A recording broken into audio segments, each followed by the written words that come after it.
Hey guys, how's it going? Jed Scott here. Of course, you know who I am, hopefully. If you don't, well, I'm Jed Scott. I am the proprietor of this channel, shall I say.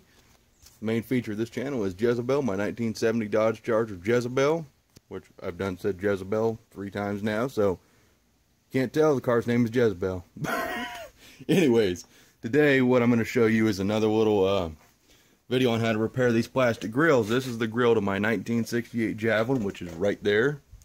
343 high compression 4-speed car, and this grill's been broken for quite a while.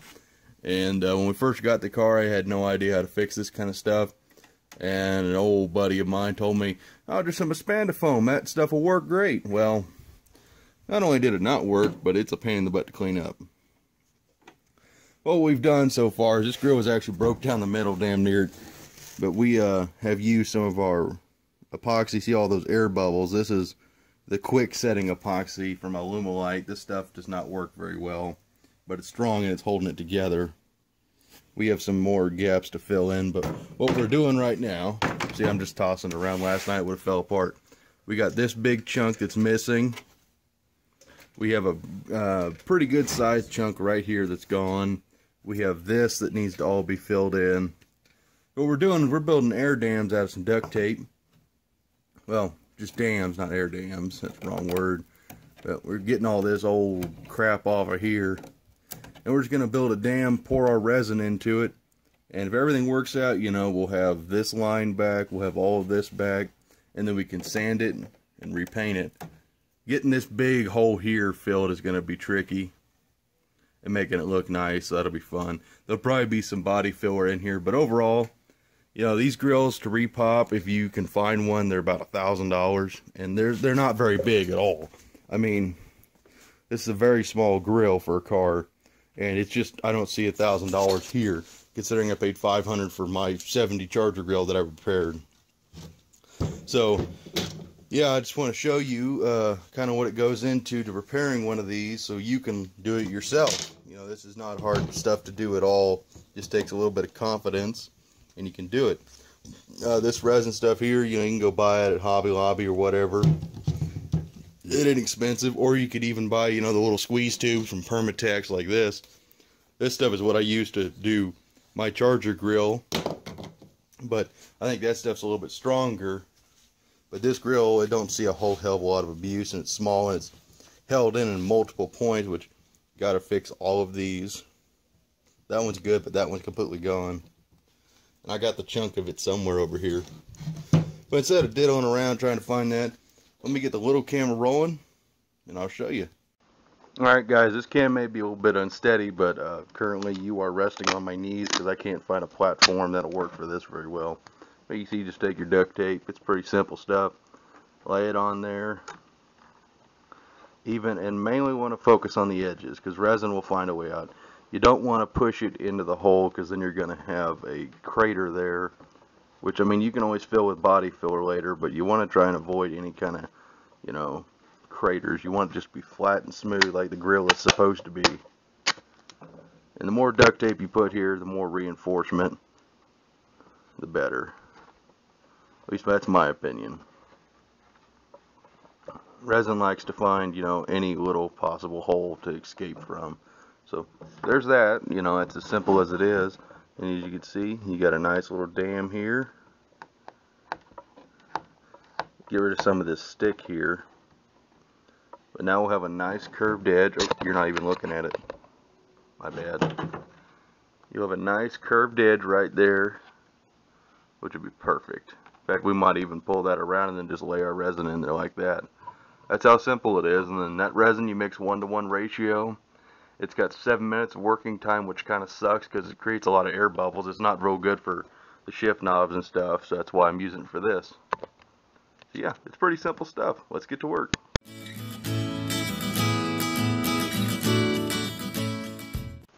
Now let's mix up some resin. This is the fun part. Give them both a little bit of a shaky shake. Got to make sure when you shake them, you're doing to the beat of La Bamba. Don't do it to, you know, any other song or your resin won't work. Trust me. You gotta have that little bomba. So you just fill these up. I'm gonna mix up 25 milliliters of stuff, which would be 50 all said and done, which is way more than I need. But you know what? I'd rather have too much than not enough in this batch. And you just pour it into your cup.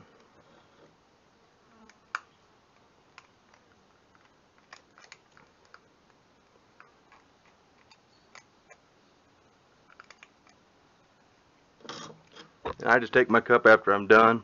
I flip it upside down, let the rest of it drain out on the table, which makes for a fun mess later. Especially when you go, what the hell was that on your table? And then you got a handful of resin.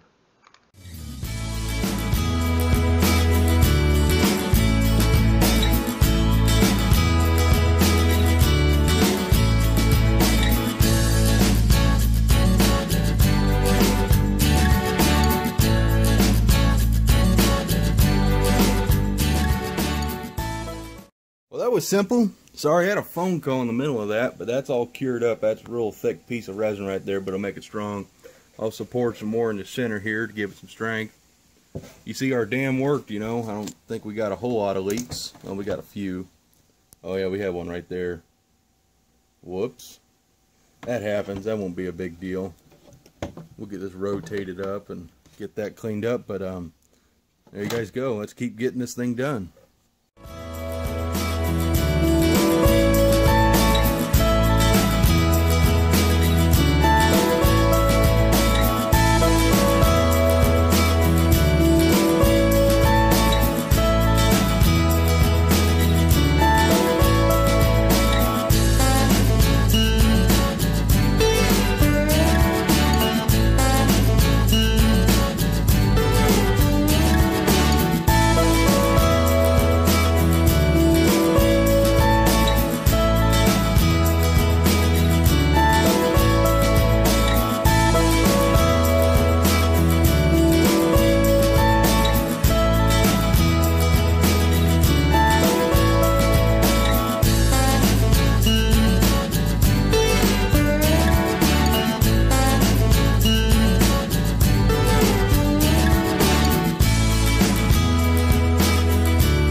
I do need to state, and I might be muffled because of my getup, when you're working with resin or Bondo, fiberglass, anything, you got to have good eye protection and good ventilation.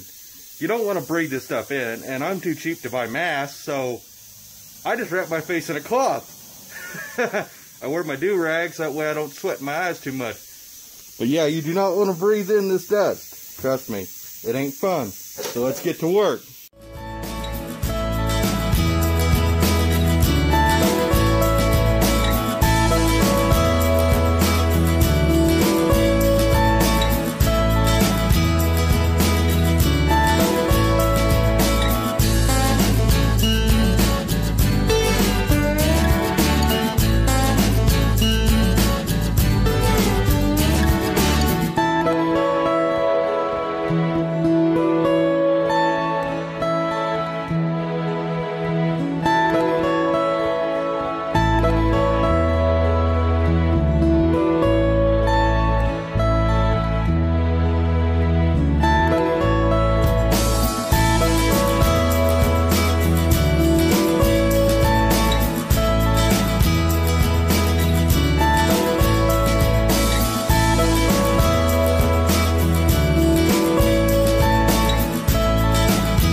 Well guys, here we go.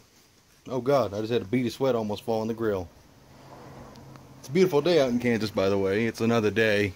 I took a break for the rest of the night, let everything cure up. But here's our grill so far. As you can see, that's all added in. That was all gone. And all this was gone completely. That's all epoxy. And we added some of my, it's not Bondo, it's a filler. It's a real high-end filler. It's like $40 for a little tube of it. And it comes out this blue color. And well, light blue. It's called icing. And we just got it in there. And we just finished wiping down the grill. We are going to paint it with some satin black, which will also be our primer, because I want it to all be a dark color. Then once that's dry, we'll come in and we'll re-tape out all this. I bet you I could probably just tape this and leave this black. I don't know. We'll see what we're going to do. But the grill is going to get painted with this stuff, which I've never used before. It's a satin silver nickel, whatever they call it. I think it's got like a hammered texture or something to it. I couldn't find the right silver I wanted, so I'm going to give that a shot. I think it'll be close enough and good enough for me. So, there's our Javelin grill. Hope you guys are enjoying. This is something I've been needing to do for quite a while, and I'm happy I'm finally getting it done. So, alright guys, I'll let you get back to the time lapse.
There's the grill. It's all in black and it looks groovy, but we have to add the silver.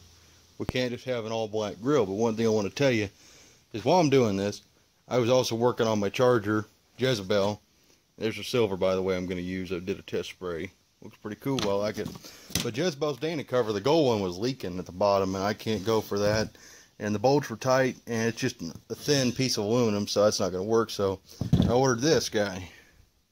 Fend aluminum. Look how thick that baby is. Dana 60 cover, that was like $51 off eBay. Dad and I both agree that polish would just be too much, so saved $1. Got satin cast. Think I'm just going to put a little bit of oil on this so that way it don't oxidize, but we're going to put this on Jezebel. One thing I want to show you, and I remember telling Dad and a couple other people, I don't remember if I tightened the bolts in the track lock. Well, I found out that I may have forgotten to. When I say track lock, I mean it's your grip inside the Dana, because that bolt is loose. That's not good. So we're hopefully going to be able to take these caps off, which I don't know how it's going to be possible with the gas tank. We're going to have to jack the car up a lot and tighten that guy right there, that one. Actually, we're going to probably pull them all out and put some Loctite on them because I thought I did it, but apparently I didn't. I kind of thought I forgot to, but I was hoping I didn't forget to. I should have double checked that before it was in the car, but looking inside of it, it's all good, you know. There is that surface rust that's on that track lock still, but that's where it was sitting in the water. The other side's clean. But wear pattern's good. There's no excess metal in there. The light on the camera's playing tricks on me with this guy. They're all good. So Dana's holding up, no issues. Even though this thing was soaked in water for years and decades. Well, I should just say decades. The guy I got it from said it probably wouldn't be safe to run. But so far so good. We're going to get all this cleaned up. When Dad gets home, we're going to jack the car up. Knock that retainer off. Maybe that one too. Get this spun around, get all those out, cleaned up, Loctited, put back in, and then get the new cover on. And there's my oil. It looks like oil. Anyways, back to the Javelin.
What do you think, Dad? You just gonna stand there with a stupid look on your face, which you can't even see because of the sun, the light outside? You can't even see you make that stupid face. What do you think of that? I think it looks a lot better than it did. I think you need another can of great stuff, though. By the way, everybody, this was the genius who gave me the idea to use expanding foam to fix the grill in the first place. Never again. You just never know until you try. The grill is in no ways perfect now, but at least it's all one piece, and it's not breaking again anytime soon. It don't have any foam in it. It ain't got a lick of foam in it. It's all epoxy. And it looks all factory, kind of. I don't know what these look like from the factory, but I figure it looks something kind of like that. I'm happy with it. But it ain't got no foam in it. I'll go put some foam in your damn charger. Hey. How come your charger gets foam, but my grill, I mean, I can put foam in your charger and it's all of a sudden a big deal, and then... I don't need no foam. Well, how come I gotta have foam? You need a shock absorber. It's a grill, Dad. It don't need none. I made a little bit of foam left, like itty bitty remnants, you know, like little itty bitty. Itty bitty. Itty bitty. Want me to give it a karate chop? You give that a karate chop, I'm gonna drop that 4-speed on your noggin. Oh. Okay. Unless you're gonna buy me a new grill for a Javelin. Yeah. You know how much those things cost? Probably more than a charger. They're about $1,500. If you can get one to be repopped, you can find one. They had a slew of these that were being repopped, and they were like $1,500, and they sold out almost immediately, which is just stupid in my mind. This thing is like about 2/3 the size of a Charger grill, and ain't got no moving parts. Well, it does look pretty good. I think the silver's a little bit too bright for what it's supposed to be, but it's good enough. Oh God, that's a tall picture. Alright guys, well I appreciate you watching this long video, because it definitely was long. And I'm happy it's done. Now we just got to put it in the car, which I'm going to do a different day, because we got to work on Jezebel's rear end, because as you saw what's wrong with it.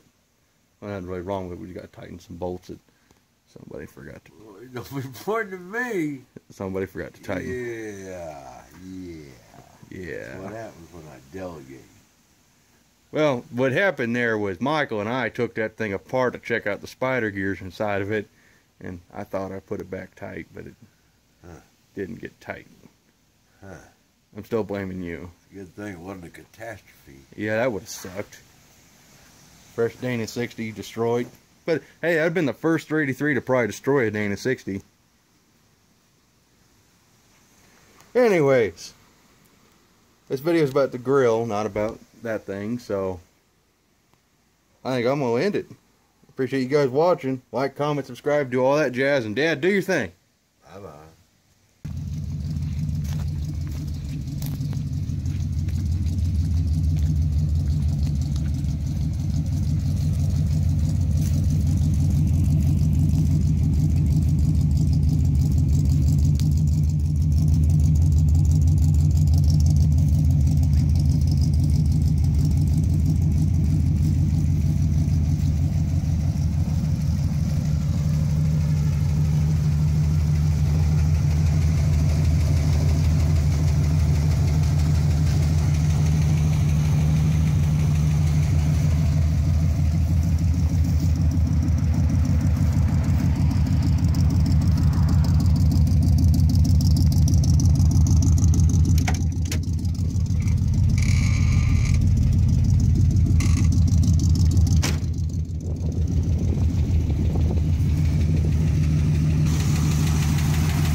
For those of you who don't know, my 1968 AMC Javelin, 343 high compression Typhoon 4-speed. Just finished restoring that grill.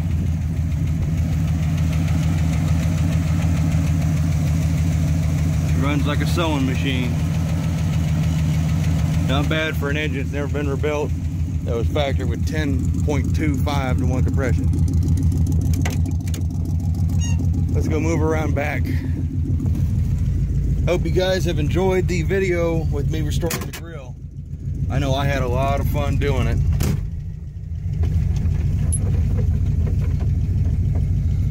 It was definitely something that needed to happen with this car.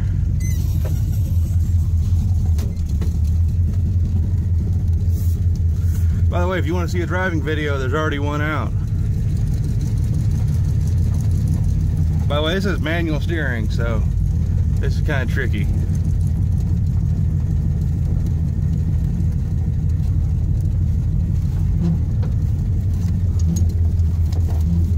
Oh God, this is getting tricky. Doing this one-handed is not the easiest thing in the world.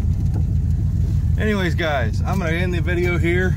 Enjoy some pictures, and I hope you enjoyed the video. I'll see you in the next one. Thank you for watching. Bye.